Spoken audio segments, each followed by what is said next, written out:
ইসরায়েলকে শিক্ষা দিতে সব ধরনের ক্ষেত্রই প্রস্তুত করছে তুরস্ক। এরই অংশ হিসেবে সিরিয়ায় তৈরি করা হচ্ছে বিমান ঘাঁটি। প্রতিরক্ষা বিষয়ক নিউজ পোর্টাল দ্য ওয়ার জোনের কাছে এমনই শঙ্কা প্রকাশ করেছে আইডিএফ এর শীর্ষ কর্মকর্তারা। এ লক্ষ্যে ইতোমধ্যে দামেস্কের সঙ্গে নিরাপত্তা চুক্তি নিয়ে আলোচনা করছে আঙ্কারা।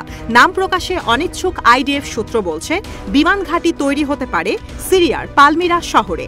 এতে করে তীব্র হল ইসরায়েলে তুরস্কের সরাসরি হামলা কিংবা অভিযানের সম্ভাবনা। তুরস্কের সঙ্গে সিরিয়ার সম্পর্কের ঘনিষ্ঠতা বানচাল করতে উঠে পড়ে লেগেছে ইসরায়েল। সম্প্রতি বিমান হামলা চালানো হয়েছে পালমিরার T4 বিমান ঘাঁটি সহ বেশ কিছু সামরিক স্থাপনায়।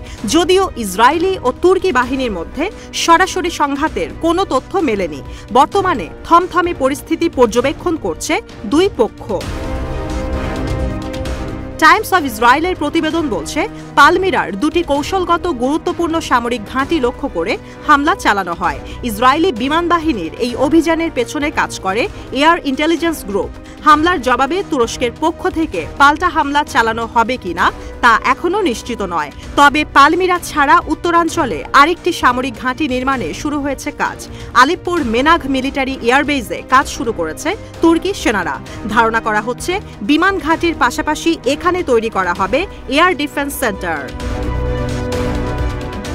গেল ডিসেম্বরে বাশার আল আসাদ সরকারের পতনের পর সিরিয়ায় আধিপত্য প্রতিষ্ঠায় ব্যস্ত তুরস্ক ও ইসরায়েল। দক্ষিণাঞ্চলে বড় সীমানা দখল করেছে ইসরায়েল। অন্যদিকে সামরিক প্রভাব বাড়াতে HTS সরকারের সঙ্গে দেন দরবার করছে তুরস্ক। চলতি মাসে নেতানিয়াহুর বিরুদ্ধে হুঙ্কার দেন এরদোয়ান। তুরস্কের প্রেসিডেন্ট জানান, যারা অশান্ত সিরিয়াকে পুঁজি করে নিজেদের স্বার্থ অর্জনের চেষ্টা করছেন তা সফল হবে না। সিরিয়াকে বিভক্তের চক্রান্ত নস্যাৎ করবে তুরস্ক। এদিকে চলতি সপ্তাহে তুরস্কের সঙ্গে রেষারেষির জেরে মন্ত্রিসভার বৈঠকে ডাক দেন ইসরায়েলি প্রধানমন্ত্রী। এ সময় আঙ্কারার সঙ্গে তেল আবিবের সংঘাত অবশ্যম্ভাবী বলে মন্তব্য করেন বেনিয়ামিন নেতানিয়াহু।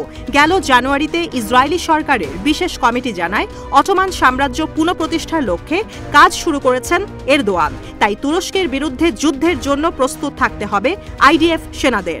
যদিও সামরিক শক্তির বিচারে তেল আবিবের চেয়ে যোজন এগিয়ে আঙ্কারা।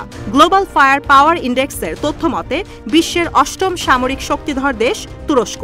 উল্টো দিকে সামরিক বাহিনীর শক্তির বিচারে ইসরায়েলের অবস্থান 17তম। ফলে সম্ভাব্য যুদ্ধে ইসরায়েলকে পরাজয় বরণ করতে হবে, এ বিষয়ে দ্বিধা নেই কারও।